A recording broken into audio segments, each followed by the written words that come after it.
Hello guys, in this tutorial I'll be showing you guys how to turn off TikTok direct messages. So let's get started. The first thing is that you simply need to log into your TikTok account. So the first thing is that you simply need to click on the three horizontal line. Okay, once you're there, you click on what settings.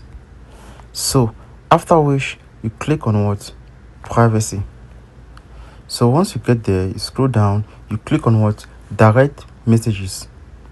So after that, you click on allow direct messages from, click on it. So as you can see, who can send you messages, you can see everyone, suggested friends, and your friends. So if you don't want anyone to send you a message, you simply need to click on what no one can send you direct messages, click here.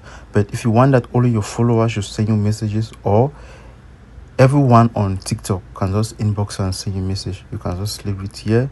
But in this video, I'll be leaving to what no one can send you message directly. So click on it. So guys, that's actually the way you turn off TikTok direct messages. Thank you guys for watching. Don't forget to leave your comments in the comment section below. If you face any difficulty doing this, we love you all. See you in our next tutorial.